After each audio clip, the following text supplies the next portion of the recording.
morning, everybody. We're ready to begin. And we have our Friday forum.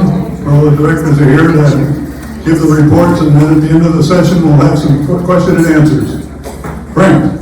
Thank you, Chris. Good morning, everybody. Good morning. So I thought we'd start by just taking a look at what is being called Tropical Cyclone Number 1.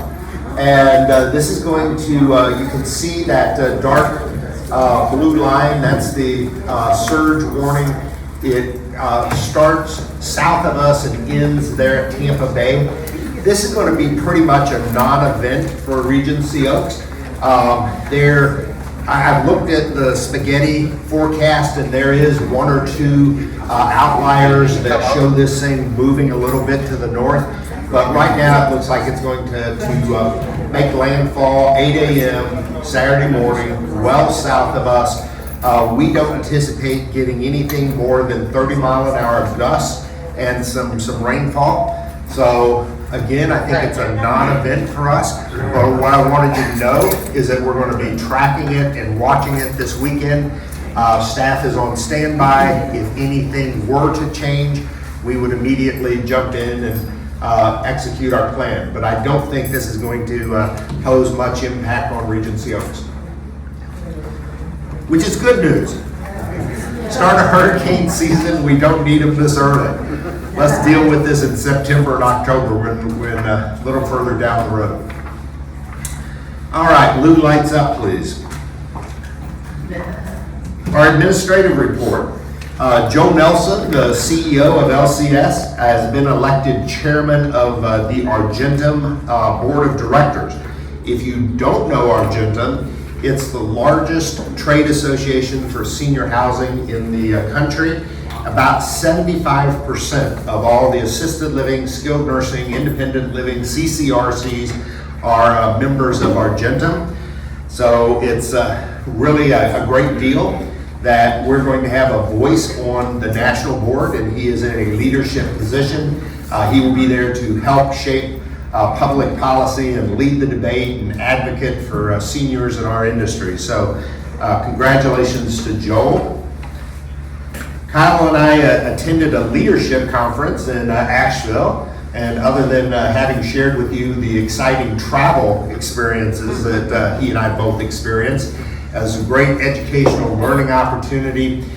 Pardon me. Kyle and I are both looking forward to coming back and sharing information that will benefit the community. You know, one of the great things about going away and getting an educational opportunity is it recharges your batteries, but it also gives you great new ideas to come back and share with the residents and the staff. So I'm looking forward to being able to start to share some of that. And at next week's Tuesday talk, I'm going to share with you some thoughts from Jill Sorensen, the senior VP. And the theme of the conference was from great to greater. And so Jill, at the very end of the conference, was able to summarize and talk about the 5 commitments going forward that we walked away with. And I can't fix it if I don't know. It takes a village. You are in charge of your own destiny. Don't let the training end here, and be where your feet are. So that's a teaser. If you want to hear more exciting news about it, join me at Tuesday Talk. The beauty shop renovations are underway. The conversion of the bank to the spa has started on June 6th. That's Monday. The spa, the beauty salon is transferring, and it's going to be for about 30 days. It's moving to N102 in the South Building. It will be open for business Tuesday the 7th. So renovations are underway. We think it's only going to be about 30 days. And we'll get you back into a completely refreshed beauty shop. I also wanted you to know that part of the renovation is a replacement of the pedicure chair. I know that has been an issue for a couple of years, and you'll recall that the one that was in there was 36 inches from the floor to the bottom of the seat. This new one is 18 inches from the floor to the seat. So it's going to be a lot easier to access, and it's a more senior friendly. So I think that's a great change. The Bistro Pub is in the process of being converted. The new swing door has been installed, the new air conditioning for the back of the house to help keep the cooks a little cooler when it's 98 degrees in the summer. That's been completed. The painting is underway. It's beginning to take shape. Some of the quartz came in yesterday. The new benches are scheduled to be installed on next Wednesday. The flooring is getting ready to go down, so you're really beginning to see some of the changes in the bistro. We are on target, sorta. Construction is doing great. They actually are ahead of schedule. All the furniture is in the local warehouse, but it appears that the seating came without upholstery. And I understand that is sort of normal because we had hand selected a custom fabric for all the chairs. The fabric is here, but we somehow have not connected it to the chairs, and so there is an upholstery delay. We don't know what the length of that delay is, but we will find out Monday. So I also will share that at Tuesday Talk. But because all the elements are here, we don't think it's going to be a significant delay, but there is going to be a delay of a short period. Town Hall, we are, you can see all the activity out there. That's a joke. That we are waiting on trusses, and so we do now have a delivery date on the trusses. It's June 22nd. So once the trusses are here, you'll see furious activity because now the race is on, and the goal is to get the new town hall under roof before the start of the rainy season. So trusses are going to be here June 22nd, and that will get us going. All right, thank you.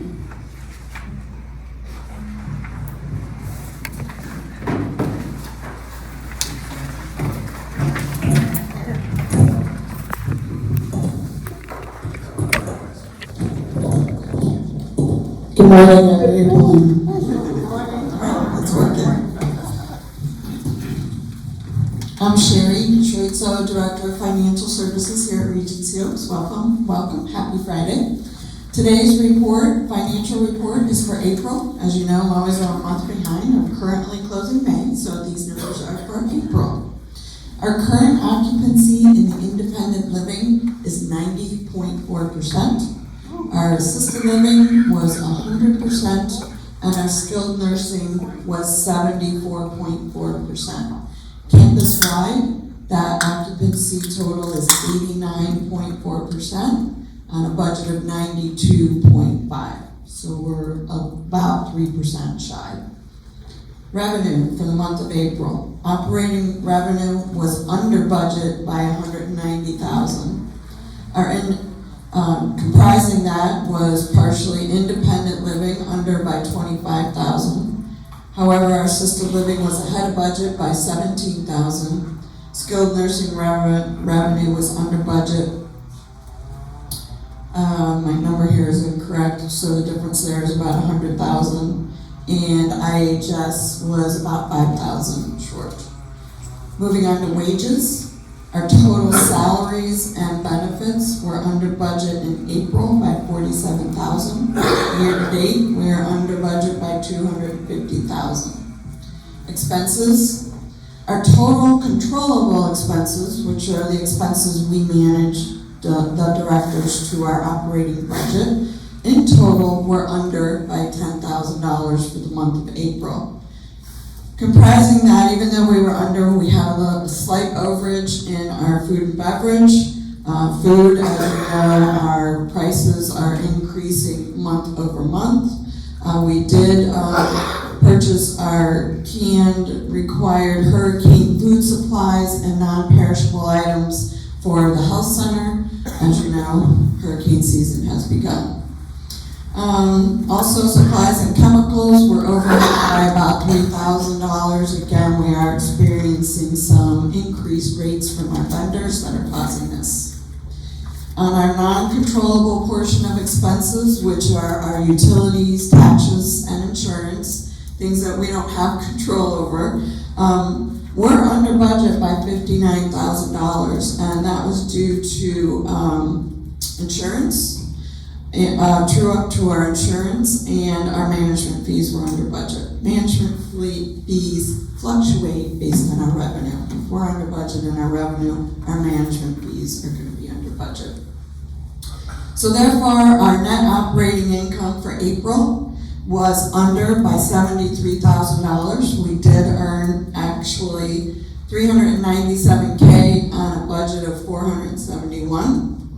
As you might remember, we received stimulus funds the first month of the year, so our year-to-date NOI is $2.1 million. Without stimulus, it's 1.6, and we're using that measurement to make sure we're apples to apples on our budget. So our year-to-date NOI was still ahead of budget by $150,000 without the stimulus funds. So I will be reporting next month on May as I'm working on that now. Thank you.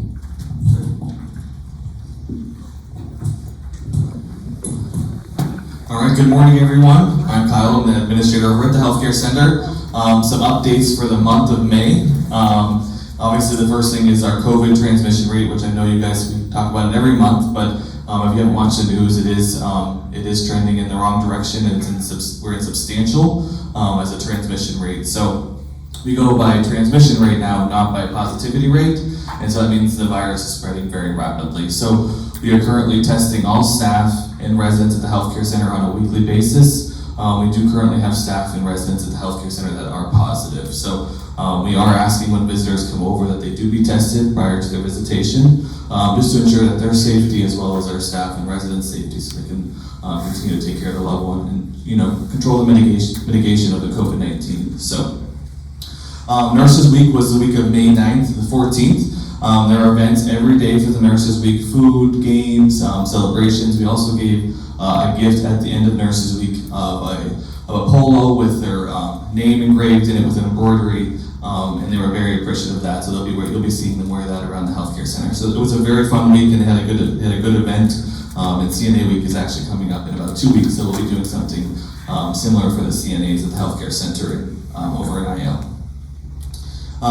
We talked about visitation. So visitation is still open, even though we have positive cases. We still are allowing visitors to come over. We're just asking that they be tested prior to their visitation.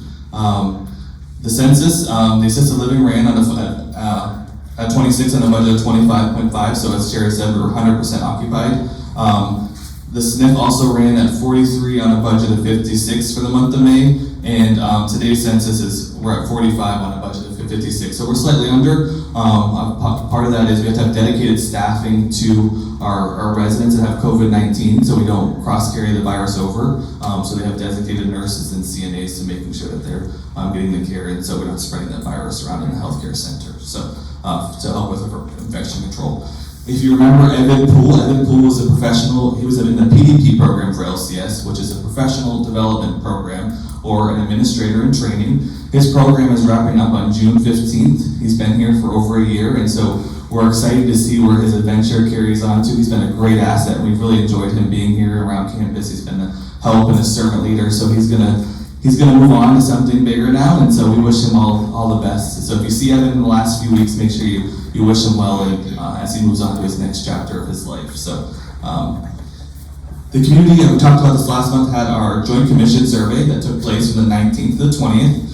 We did very, very well in the community, so we're now joint commission accredited at the healthcare center. We did receive our certificate, so that'll be posted over in the healthcare center, and this is a really great benefit for you guys here at in independent living, as well as for the community to advertise that and market that, because the Joint Commission accreditation is the same thing that the hospitals go through. So what the hospital survey is going through is what the healthcare center is going through, and so it's a great big deal, and it was a lot of work for the team to pull through in this, and they did a very good job. So we're very proud of their accomplishments. And I think that's it for the healthcare center. So up next is maintenance. Oh, sorry, I skipped over you. That's all right, I guess. All right, so my name is Betsy. I am the Administrative Service Director. For the month of May, I did work on the annual shred event. Someone had asked me to share exactly how much shredding there was. It was a total of 12 bins that were 96 gallons each. So that does come out to 1,152 gallons of shredding that went out. So I did hear from a lot of people that were able to shred all the way back from 1970. So I think we can do some more purging and make this a successful event next year. I did complete the extraordinary impressions training with the new hires at orientation and also the current employees at the monthly all staff meetings. I do the renewals, so I did the boiler license as well as the elevator licensing for the building. Completed the Tuesday Talk flyers for the month. Updated the community's record of pets on property, and was also an award-winning jockey at the Regency horse racing.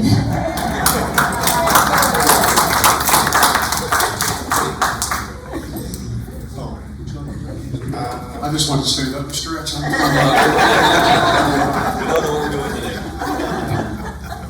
morning. My name is Darwin. I'm with Plant Operations Director.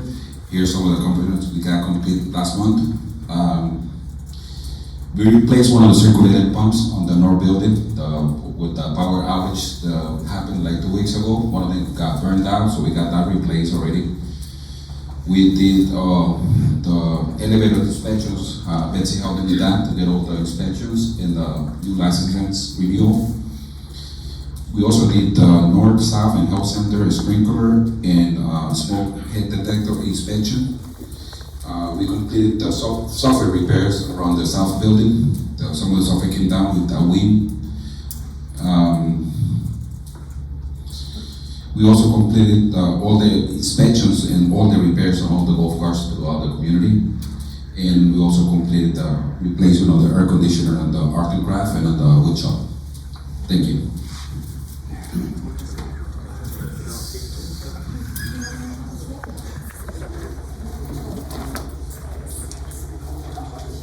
Good morning. My name is Dawn Evans. I'm the HR director, and I'm also helping out in housekeeping while we're actively recruiting for a new director. We had a job fair this past month. We had 19 hires, 3 of them specifically for housekeeping, and we continue to recruit for the director position. I'm working actively with orientation as well as working with the housekeeping staff. Those are my accomplishments for the month. I hope you all have a great weekend.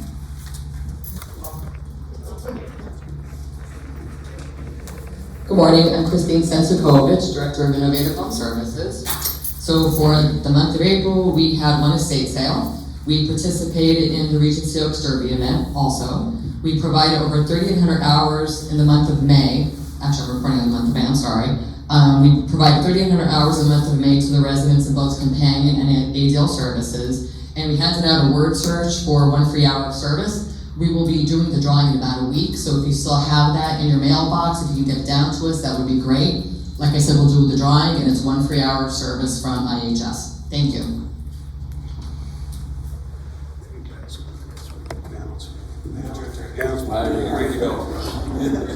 Now they let me talk.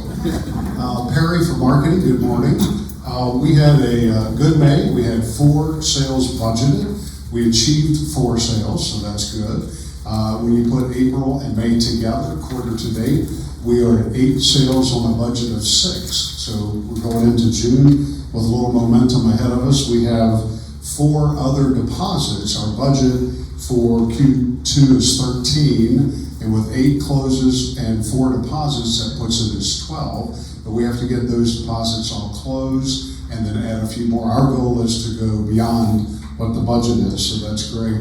Lisa Phelps has joined us. She's a new sales counselor, residency counselor. She came to us from Jacksonville. She has a lot of CCRC experience. She's just kind of learning the nuances of Regency Oaks, but she has jumped in and she has a deposit already in our first 2 weeks here, so that's exciting.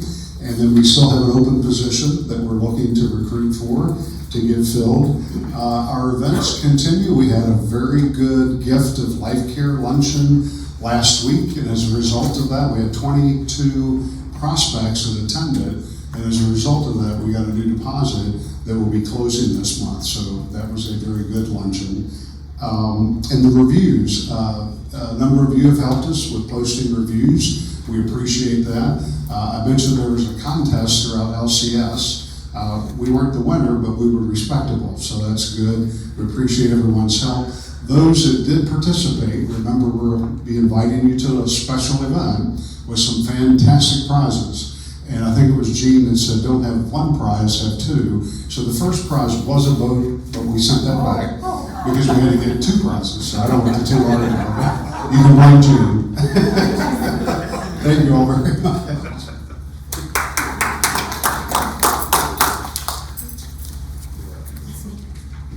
Hi, good morning everyone. I'm Ginger, Director of Programs, and our accomplishments for May. We hired a new driver. Our driver, Charles, is retiring, but we also did leave the door open if you wanted to come back and do PRN. Movie nights. So we resumed them the Tuesday, Thursday, and Saturdays on Channel 732. Wanted to thank Mr. Moscadini for inviting the Clearwater Historical Society. The program was very well received, and we hope to have them back. We had about 45 in attendance. Pet portraits by Lois Craft, who is Mary Ellen Gardner's sister, brought out all the pet lovers. Residents and employees commissioned work, and she is doing several paintings for us here. And our entertainer, Carla Hines, was here Friday, May 20th. She's always a big hit, and look forward to having her back. Thank you. Morning, I'm Leslie Haas, Resident Services Director. In the month of May, we hosted our monthly In the Know with RO, our resident orientation, our Transition to Care Forum. Watch out for the new date for the next half of the booklet, the next couple of months.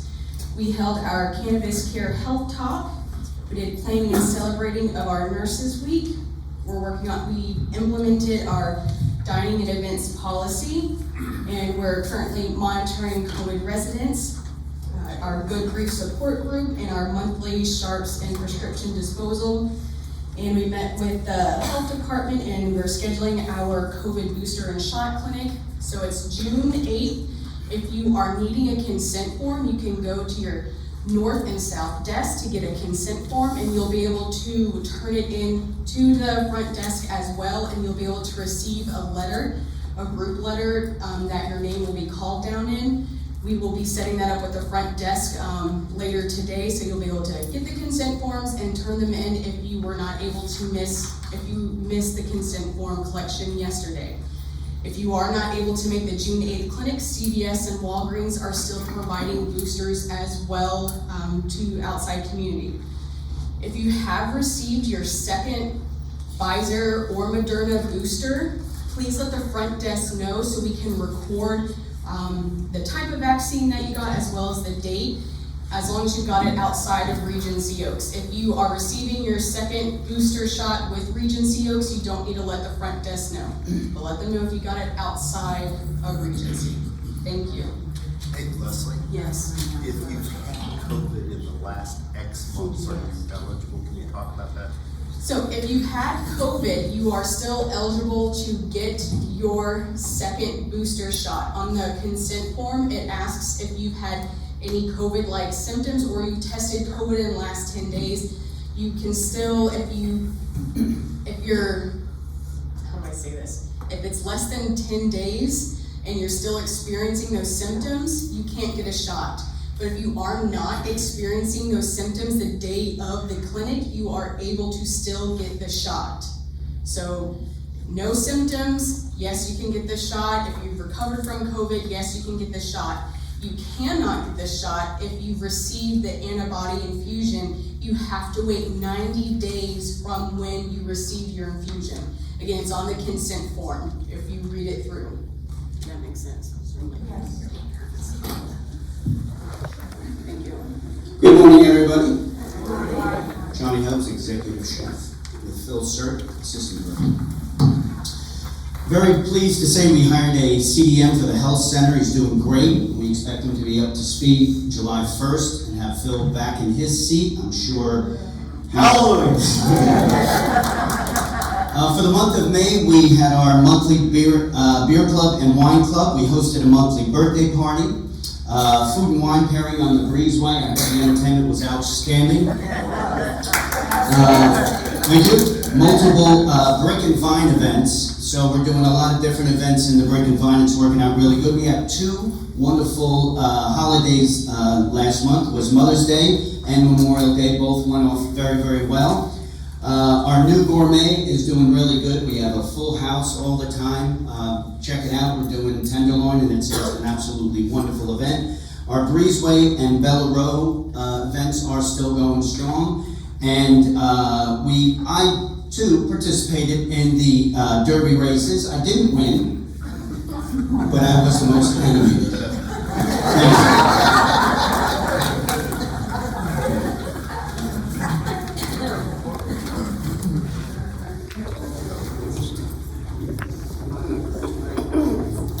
Johnny, could you take the mic around this part of the room while we... Okay. Time for question and answers. I have a question for Cheryl. I'm not a financial advisor, but being that we're over budget, the food and beverage, and other departments are under budget, can't you give the food and beverage more money so that they can operate? Yes.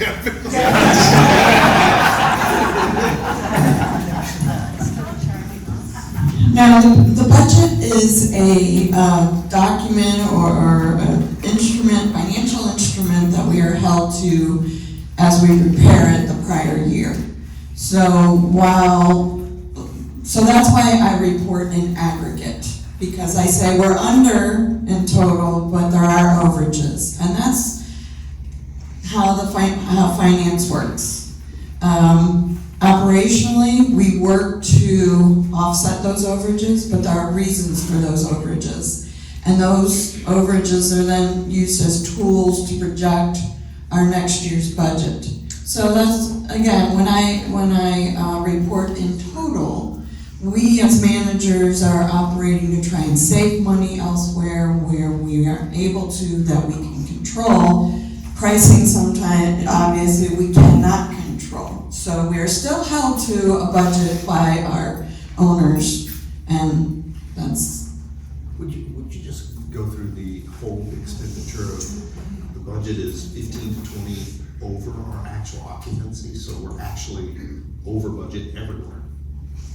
So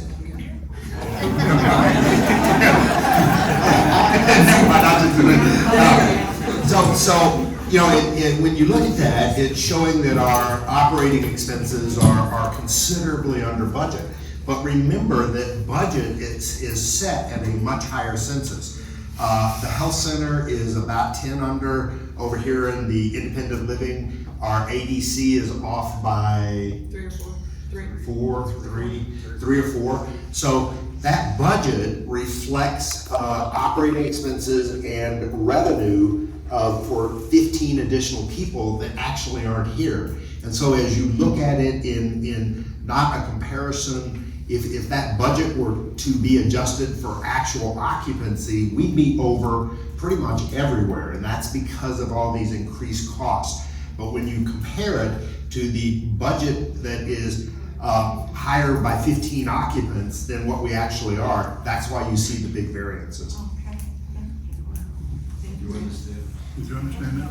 Leslie, I have a question. You keep talking about this being a second booster. This is Wayne's and my third booster. What? Oh. Yes, ma'am. Really? I have my card. Can you let me know all the dates? Yes, ma'am. The last one was October 27th last year. That was the second one. Wow. Thank you. Shots.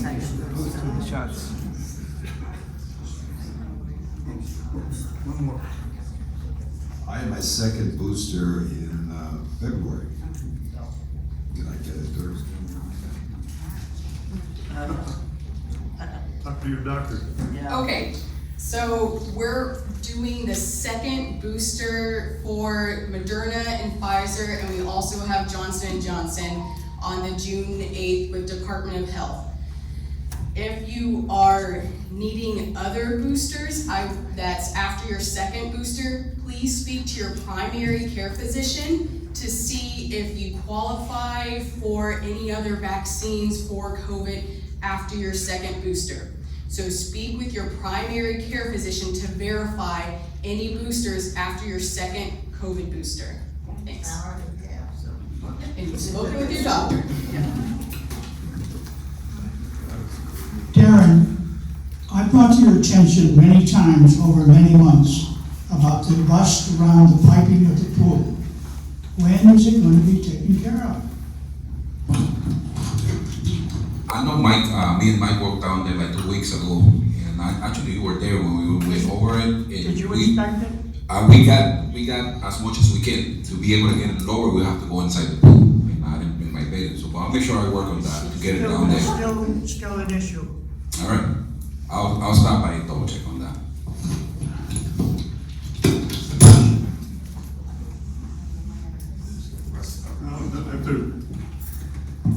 If there's no other questions, I guess we're adjourned for today. One more. I got it. You got it? Okay. Here you go, sir. Frank, could you bring us up to date? We're coming up to July now, and we've been without a contract for hoping to get these two stations on our Diego TV. It's almost a year now. Seems to me that something is missing, that we can't get some agreement, but maybe there's some problems. Could you elaborate on that, please? So I think what happened, what Don is referring to is our contract with Spectrum expired, oh my gosh, I think it was July, not last year, but 2 years ago. And so we had been going month to month operating with Spectrum and trying to negotiate a new deal. As part of that new deal, there would be an additional channel. Maybe it would be 732 and 733. That would allow us to have an in-house TV, which is one of the things that we've really been promoting for a couple of years. Negotiations have been very difficult. Spectrum is not highly motivated to do anything. They like the month to month. They can raise my rates as often as they want. And we just don't have much leverage. So the strategy is we have a whole bunch of LCS communities that are getting ready to expire. Most of them were 5-year deals. And once that happens, instead of Spectrum having just one community not in contract, they're going to have multiple communities. That gives me the opportunity to sort of hook up with my other LCS communities and gives us a little leverage to negotiate a stronger deal. Because I always have the option of going to Charter or Frontier, so we'll take advantage of that. Thank you. I have a question. The roadways seem to be deteriorating somewhat, getting a little difficult to traverse the cars in some places. Is there any plan to redo the roads anytime soon? So, great question. This year, we are going to do some road work. The cost of replacing all of the tarmac, all of the asphalt, was just about $550,000. Nobody wants to spend $500,000 on roadways. It's something that needs to be done, but you get, as residents, you get no return from that. And so what we have done is broken it up into 5 $100,000 projects. And so we will be doing a fifth of them this year. Additionally, attached to that is we have a $50,000 spend to include either perimeter roads or cross-campus roads for pedestrians. And so I know Building and Grounds is working on that, but you will see something happen later this year. Brent, Hold on I a have a minute. question. Want to use that mic? This one seems to be failing. John. Brad, we're going back to the design for the building. I noticed that a lot of people in wheelchairs and with walkers and everything have difficulty coming into these buildings, you know, with the doors.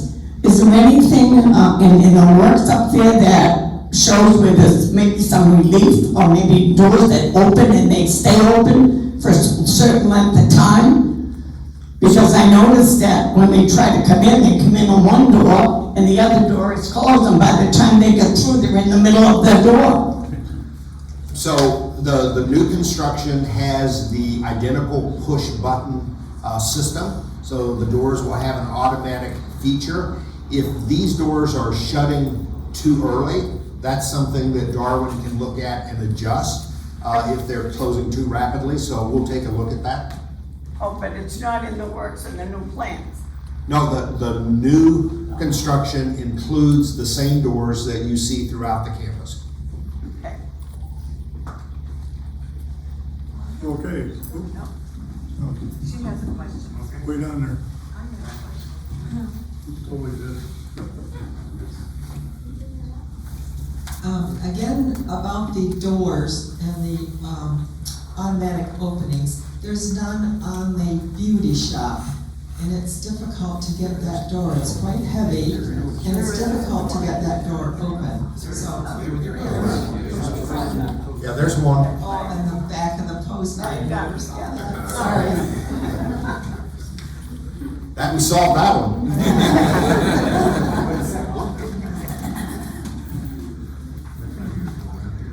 You wanna do that too? I had a long one. Okay.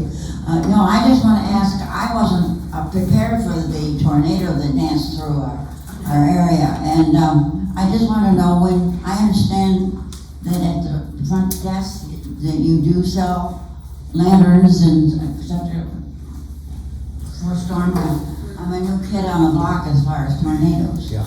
So, great question. Later this month, we will have our hurricane meeting, and Darwin is looking up the exact date for us. I think it's the 21st. The 21st. It's the 21st. We'll do two presentations, one at 10 o'clock and the other one at 2 o'clock. and one at 12. So at 10 and 12 on the 21st, you only need to attend one. We'll go through the hurricane preparation, what we are doing and what you need to do.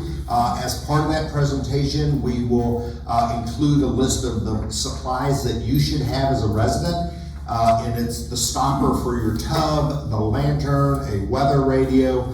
All of that is available. We will sell it to you. There's no markup. You pay exactly what we are paying for it. We can buy it at a discounted rate, particularly if we're buying 25 or 30 lanterns instead of one. And so we will put a sign-up sheet at the front desk, and if you're interested in any of the basic supplies, you'll be able to get that from us.